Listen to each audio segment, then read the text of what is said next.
All right, welcome back. No Quarter Given podcast. Hopefully, you enjoyed Peter and I's breakdown of the Bucs' lackluster but victorious win in Carolina. Now we're going to do a little preview of the Monday night game with the Eagles, the rematch. With no better person, somebody that will be in the booth in Raymond James Stadium, along with the ESPN crew, Troy Aikman, Joe Buck, and company. Mr. David Moulton. David was part of the Monday Night Crew. He also hosts his own radio show, the Miller and Moulton Radio Show. He's also a Sirius XM host. He's been a guest on this on my Powers on Sports podcast many times, and is making his debut on the Buccaneers only No Quarter Given podcast. So appreciate you joining us, David. Jason, anytime. All right, David, rematch from week 3. Eagles win 25-11. Kind of a slow death kind of game in my view. If you watch that game, Philly was clearly the more dominant team, physically, skill-wise. What have you seen between these two teams? Obviously, especially the last 5 or 6 weeks of the year, where Philly's really sliding and Tampa Bay's playing better. What do you see in the two teams in the last 5 or 6 weeks of the season? Well, first off, it's ironic because remember that was a Monday Night Football game, so Yes. we did it. So now we're doing it again. Boy, were the Eagles looking like the best team in the league back then? I mean, how long ago now does that seem? And that was a game in which we're finding out about the Bucs. We're like, okay, so how good are they? They're 2-0, but now they're going to play a big boy, and the big boy pushed them all around. And it was like, okay, the Bucs are a light heavyweight, maybe. I'll say this though, was Baker Mayfield really the leader of the team then? I think he is now. He played injured. He didn't play hurt. He played injured down the stretch. It reminded me of Baker his last full year in Cleveland. Remember, he played the last 2/3 of the year. His left shoulder was totally busted up. He had to wear a harness. You can't throw the ball accurately if you can't move your front shoulder. It's like try playing golf with only one shoulder in use. Right. And they held it against Baker. Well, Baker gutted it out down the stretch because without Baker Mayfield, is Kyle Trask winning the NFC South? I don't think any of us want to find out. So I give Baker a lot of credit. Also, since then, Jason, we didn't know what we had in Rashard White. Right. We know what we have now. The line's gotten a little better since then. Yep. Also, and I think the Bucs are as healthy now outside of Baker as they've been really in the second half of the year. The offensive line, I think, is better. Some of the health on the secondary, couple of secondary guys have come back also. So, obviously the Bucs offense the last 2 weeks has struggled. And I think it's because their quarterback is just flat out injured. But Baker responded. He's got playoff experience. Remember, he went into Pittsburgh and won with the Browns, played well in a close loss at Kansas City in the divisional round. Yep. So I don't think the moment's going to be too big for him. Boy, it'd be nice if they could just score a touchdown early in the game, wouldn't it? No, get ahead. From a confidence standpoint also, Tristan Wirfs, we've all seen the video after the game in which he said, hey, defense, thanks for carrying us through. We've let you down. It's on us now. Boy, would an early touchdown against the Eagles go a long way because, first off, the Bucs offense needs it. Secondly, Jason, the Eagles are reeling. They are bad. They have been really poor, and a sneaky injury from the game on Sunday in MetLife. A.J. Brown goes down. We don't know the severity yet of the status, but Devontae Smith was already hurt. No A.J. Brown potentially, and we know all the strife and all the infighting it seems to be going on up in Philadelphia. And I don't want to show it, but did you see that Hurts his middle finger on his throwing hand? Dislocated, yep. I was going to say, your fingers are not supposed to look like that. There's no doubt they're going to come into this game psychologically not in a good place, physically not in a good place, emotionally not in a good place. Some early success from Tampa Bay, and you really wonder, how much fight is left in this group? There seems to be an obvious disconnect between the players and the staff right now, and there's even some disconnect amongst the players. maybe the play of the season for the Buccaneers on Sunday. Again, not many people probably watched that game. Antoine Winfield stripping of the ball. The Carolina was about to go up 7-0. If he doesn't make that play, the screws get tightened even tighter on Baker and that offense. I'm not sure they could have scored 2 touchdowns to win that game if they're down 7-0. Yeah, 7-0 might have been a winner, quite frankly, in that game. There's no doubt about it. And, they also then came back. They got that, couple drives then afterwards to put some points on the board. Yes, there's no question about it. What befell Jacksonville and Nashville could have easily happened in Charlotte to the Bucs if not for that play.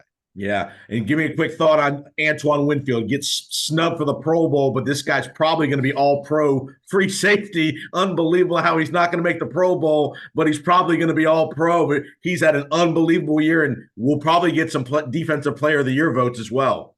And also needs to get paid. And he was, yeah, sure. It also shows what a joke the Pro Bowl is. In the voting. I mean, it's so much based on reputation. And I mean, Teron Armstead, for goodness sakes, got a Pro Bowl. He played 9 games. Right. I mean, come on, give me a break.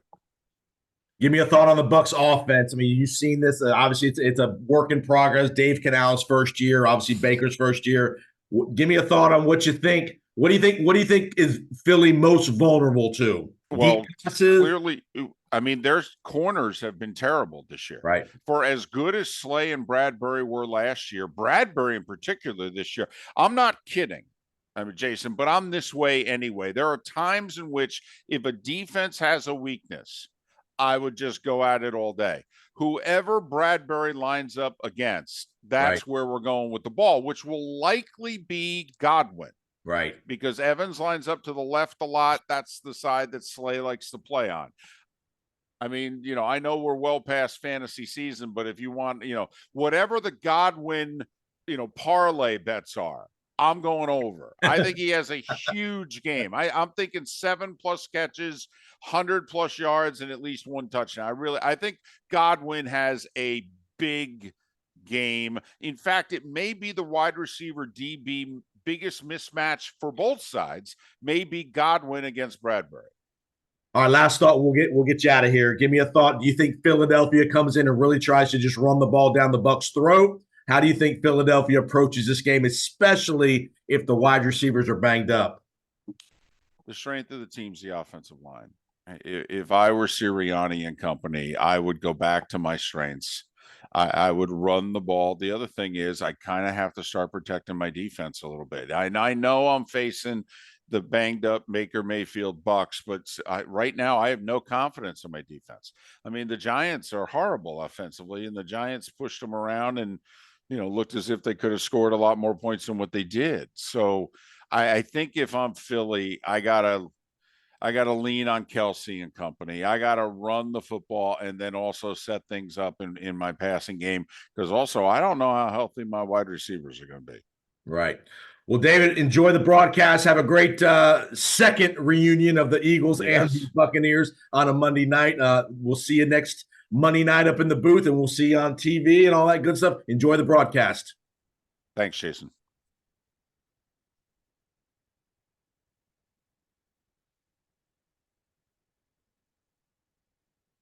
All right, welcome back, Powers on Sports podcast. Appreciate you finding us. We are going to give you a deep dive into the NFL playoffs. No better person to do this with than David Moulton. David hosts the Miller and Moulton radio show here in the state of Florida. He's a host for Sirius XM, and where he'll be on Monday night, he will be in the booth in Raymond James Stadium for the rematch of the Bucs and the Eagles in working for ESPN, alongside Joe Buck and Troy Aikman.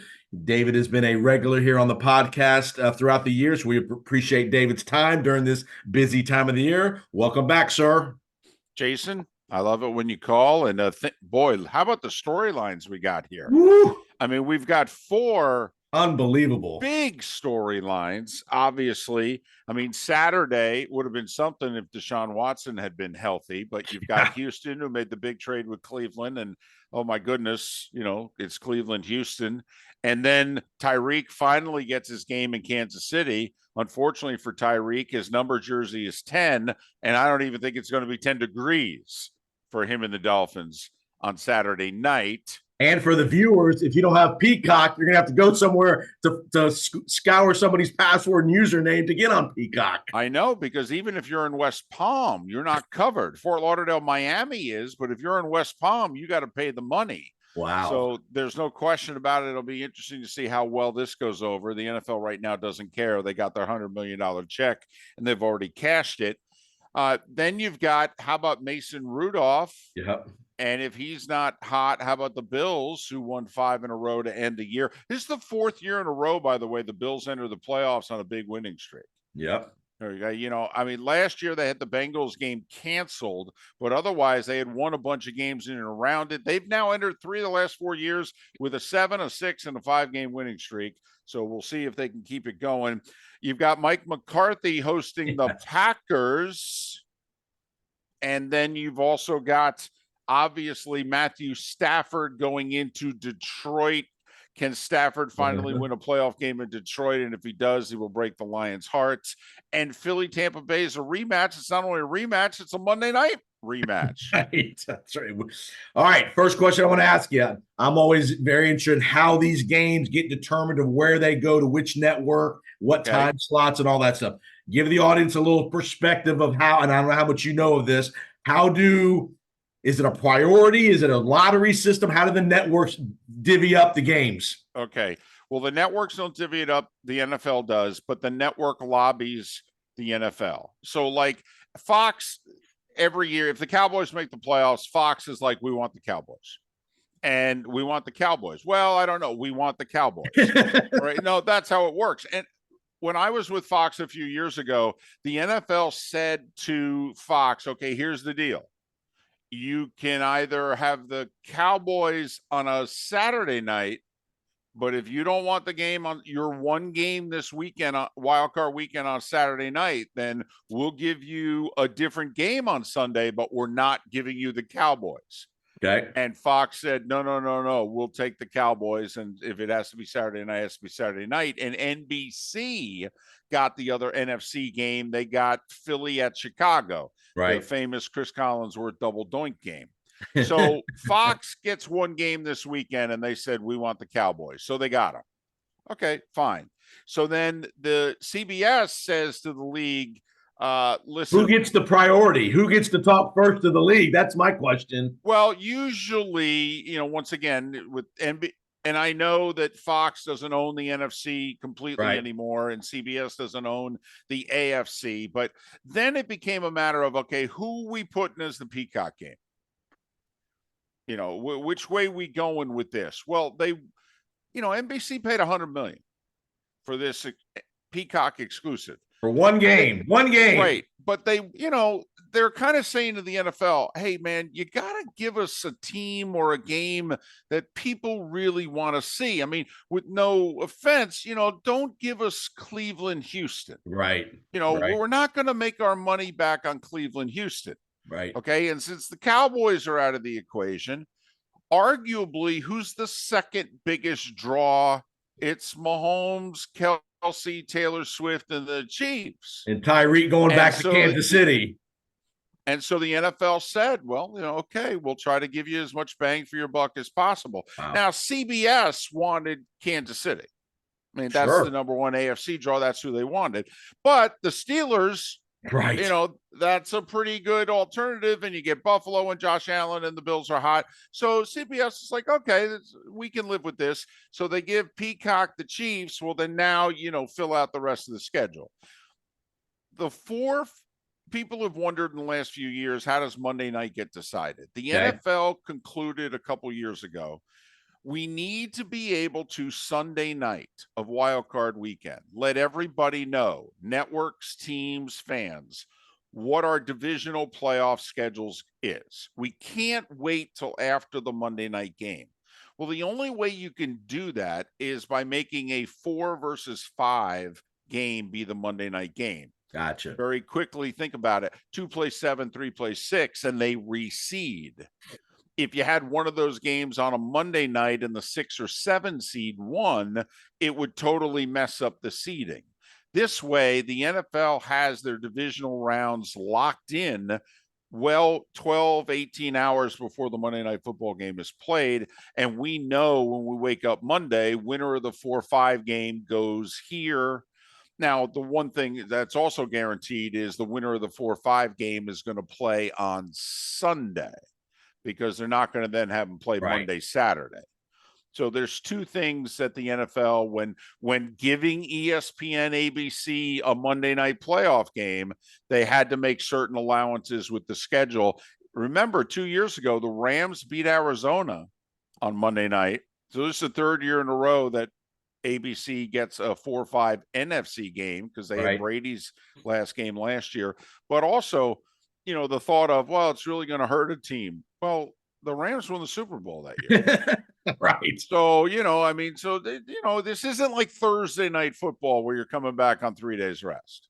Well, I'll give the fans a little inside baseball. David and I were texting on Sunday, and I just threw out a little question to David. Where do you think you're going Monday night? And he sent back 2 words, Tampa or Houston.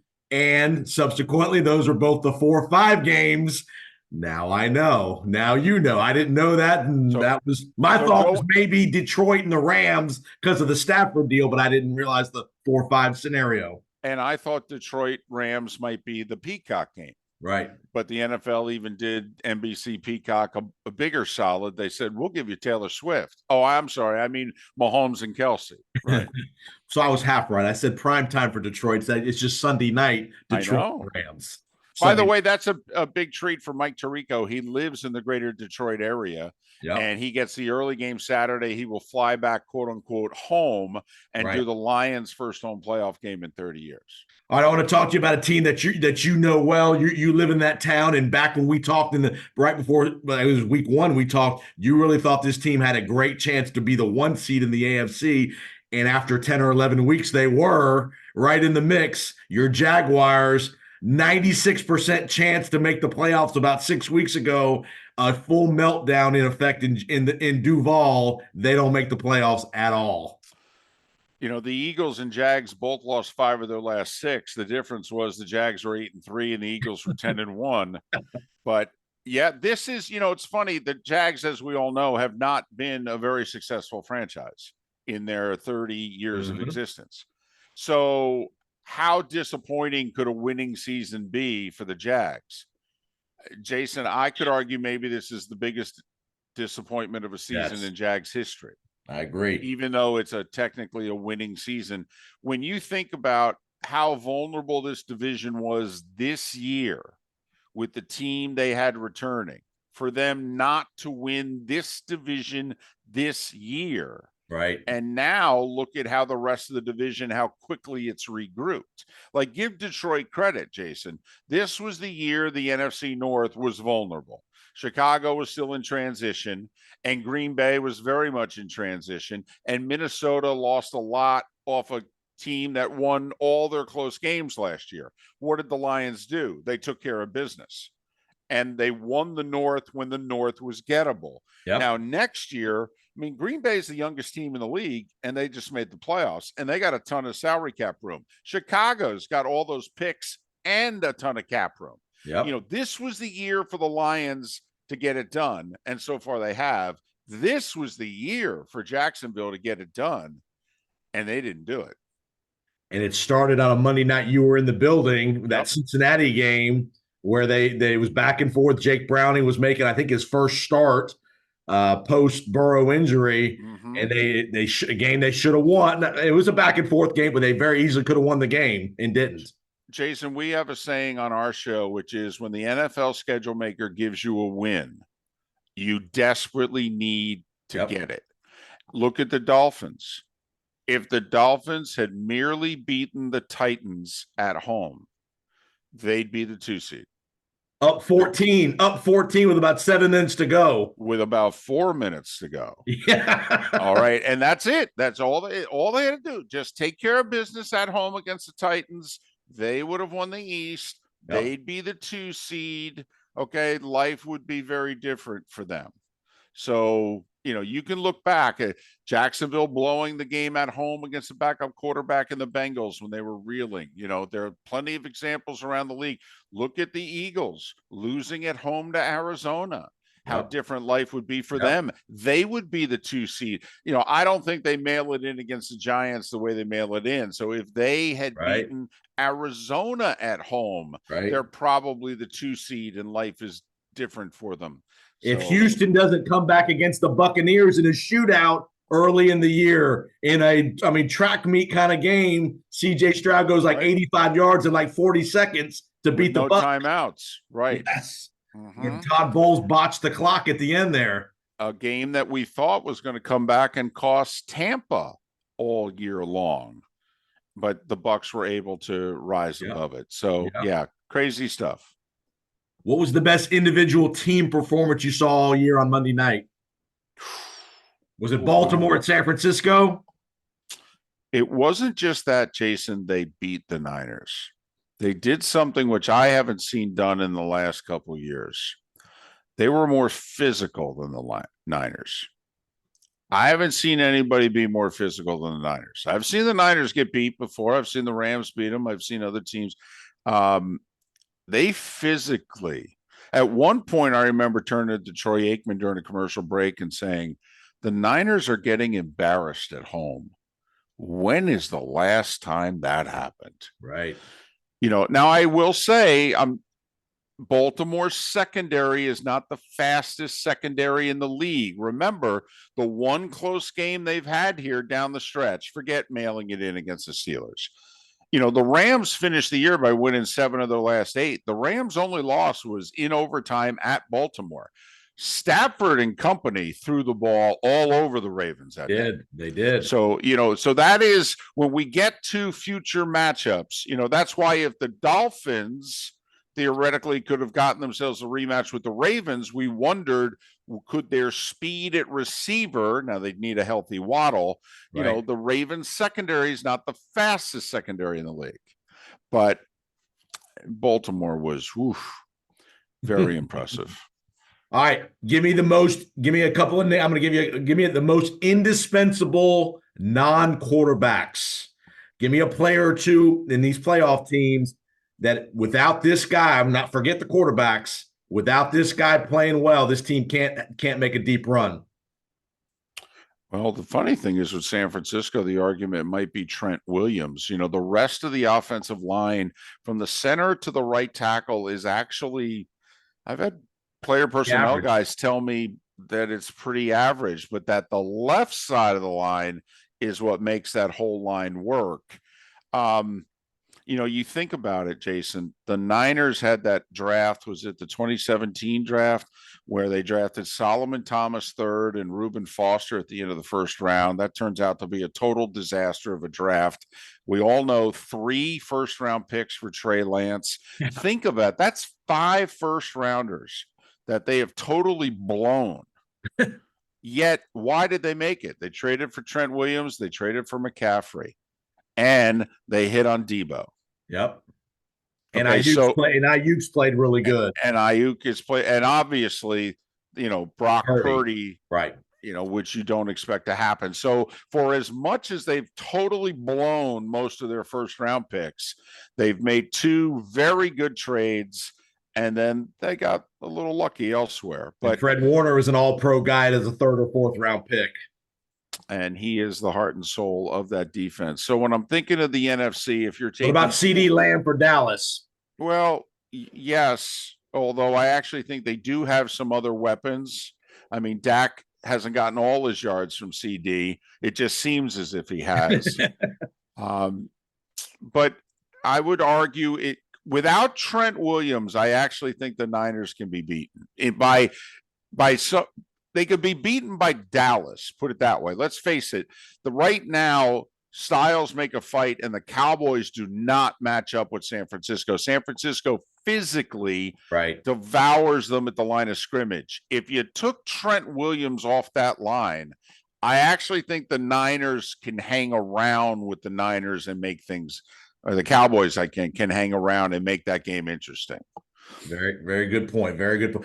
Couple interesting things, fans. Remember, the Niners will play the lowest seed remaining in the divisional round, as will Baltimore. So whoever, whether it's 4, 5, 6, or 7, that's who Baltimore or San Francisco and Baltimore will play.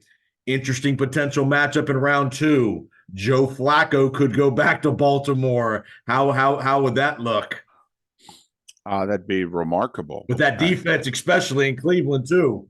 Well, and remember, Cleveland won in Baltimore. Ironically, it was Deshaun's last game in which he beat him with essentially a broken shoulder. He played a perfect second half, by the way. He didn't have a single incompletion with a busted shoulder that needed season-ending surgery after the game. Interesting. What do you think? Everybody obviously is on the Buffalo hype train with what they've done the last 4 or 5 weeks. They obviously finish off the regular season on Sunday night in Miami with again, punt return might have saved that game. I don't know if they win that game without that punt return. Do you think? And obviously Buffalo's now going to get at least one home game, maybe two. Are they the most serious threat in your mind to Baltimore?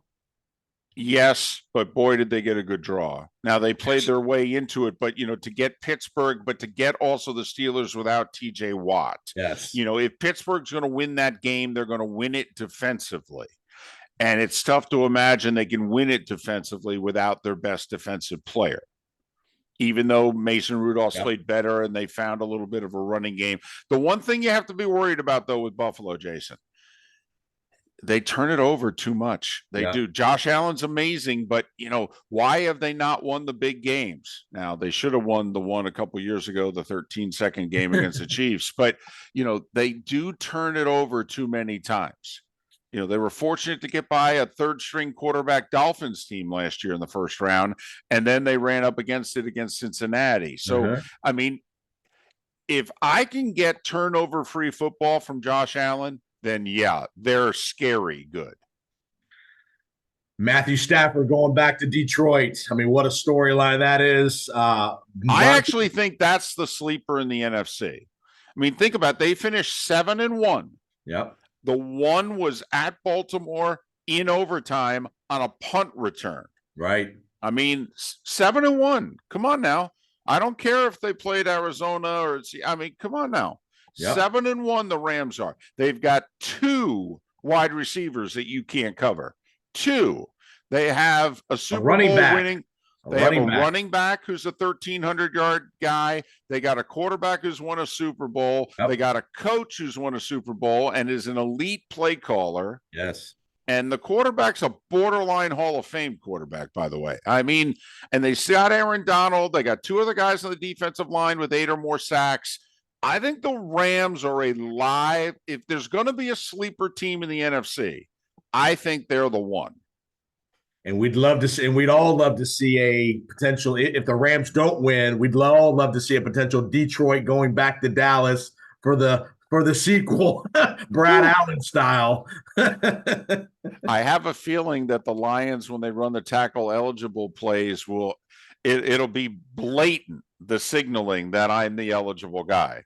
Well, if you didn't see yesterday, how funny was it that Detroit runs the tackle eligible play yesterday? They threw a ball to Skipper yesterday in the regular season finale just to probably prove a point to the NFL, I'm sure.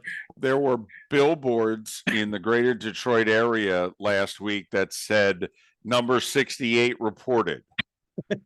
And then the first time Skipper checked into the game as a tackle eligible, when the ref announced it, it got a standing ovation. All right, a couple more things. We'll get you out of here, David. A couple Black Monday thoughts. Obviously, as of the time of this recording, we're recording this on Monday. Rivera's out in Washington. Arthur Smith in Atlanta. We obviously know Charlotte, the Chargers. We don't know what the Raiders have an interim. We don't know what they're going to do. Give me a couple of under-the-radar names.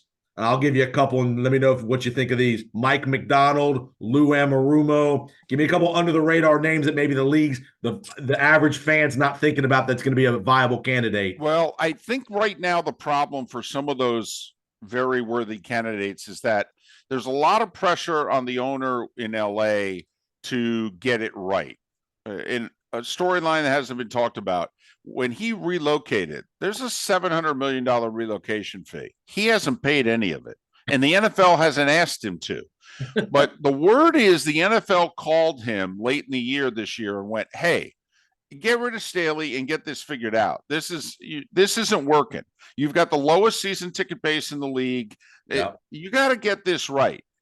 And so that's why I think, like, The word is Harbaugh's top two choices are the Chargers and the Raiders. And so now this is unusual for the Chargers because they're notoriously cheap. Right. So I think the Chargers are actually going to go big game hunting. If they Sure. lose out on Harbaugh, don't be surprised, Jason, if the Chargers call Pittsburgh about Mike Tomlin. Make a trade. Yes, I think the Chargers are. There's a lot of pressure on them to go big game hunting and to make this work. And so then let's just say Harbaugh goes to Vegas. Oh, by the way, Jim Harbaugh signed with Tom Brady's agent. Brady's on record as saying he's going to assist the Raiders with the hiring, which is interesting because he doesn't work for them or own them. So I'm surprised he's even allowed to do that. But Bill Belichick. Right. I don't think we're taping this, he has not been let go in New England, but Washington's made no secret of their desire for Belichick. Neither's Atlanta, who now has an opening. Yep. So, Jason, I will say this. I think Nick Sirianni's getting fired if he loses Monday to Tampa. Wow. All right. There's something going on there, and it's not good. Yep. All right. And I don't think they're going to stand by Sirianni, especially if Belichick's available. Because the owner has always had a soft spot for Belichick, even though he beat him in a Super Bowl. I think, how in baseball this offseason's been dominated? We're waiting for the big names. And, nothing happened until Ohtani signed. And then nothing's happened on the pitching market until, Blake Snell and others really signed. I think the NFL is going to be that way with head coaches, Jason. I think Harbaugh, Belichick potentially, even Tomlin potentially. And then I have a feeling that, some other openings. Like Carolina will move on because none of those guys are going there. Right. But some of the other places, I think they're all going to go big game hunting. Yep. And there's some big potential names out there that have not. I mean, again, the Belichicks and the Tomlins of the world.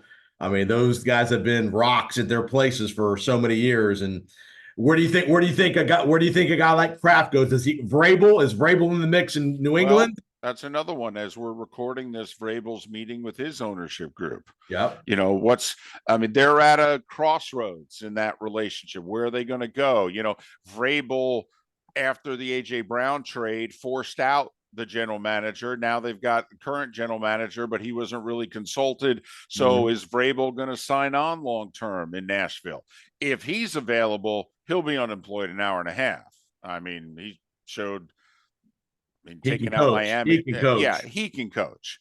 And so, yes, I would think Kraft's first phone call would be Vrabel if Vrabel is available. Couple more things, get you out of here. What do you think the Bears are going to do with Justin Fields?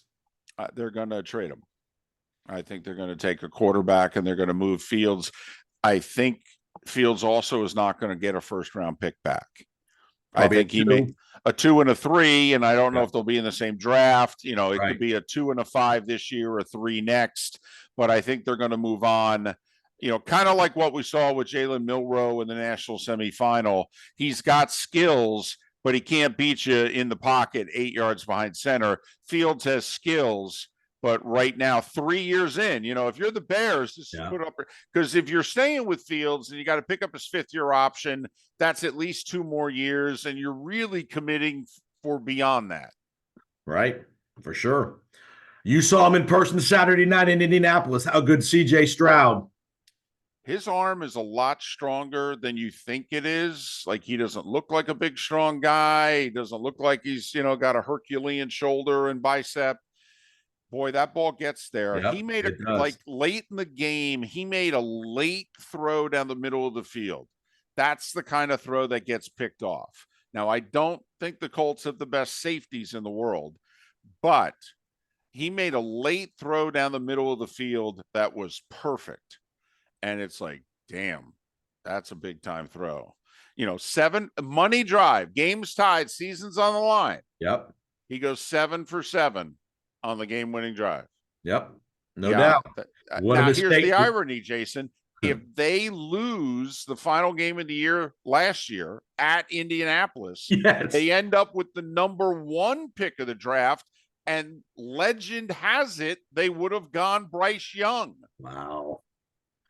but fell in love with Stroud because the word got out early that that's once Carolina made the trade with Chicago, that's who they were going with. And then they said, come to think of it, this Stroud guy. Might be So okay. would they have had Bryce Young Right. instead of Stroud? Is that Lovie Smith's gift to the Texans? That last game of the season last year, remember, he went for 2 in the win in the closing seconds. Everybody said, what are you doing? You cost us the first overall pick of the draft. And Lovey's feeling good because that check's still clearing every 2 weeks from the Texans. Damn right it is. Damn right it is. For another year also, at least, after this one. At least. All right, so it sounds like you like the Rams as kind of a sleeper wild card weekend. Who do you like as maybe a sleeper in the AFC? Well, I do like the Rams for this reason. The Lions' biggest weakness is their secondary. I really don't know. Unless Hutchinson and company dominate the game up front, I don't know how Detroit's going to keep the Rams under 30. So I will actually take my one upset. I'll take the Rams. I don't like Miami in the elements with all their injuries. I don't like Pittsburgh without TJ Watt against Buffalo. Cleveland, Houston. Remember, Stroud didn't play a couple of weeks ago when Cleveland went in there and beat them pretty bad. No Stroud.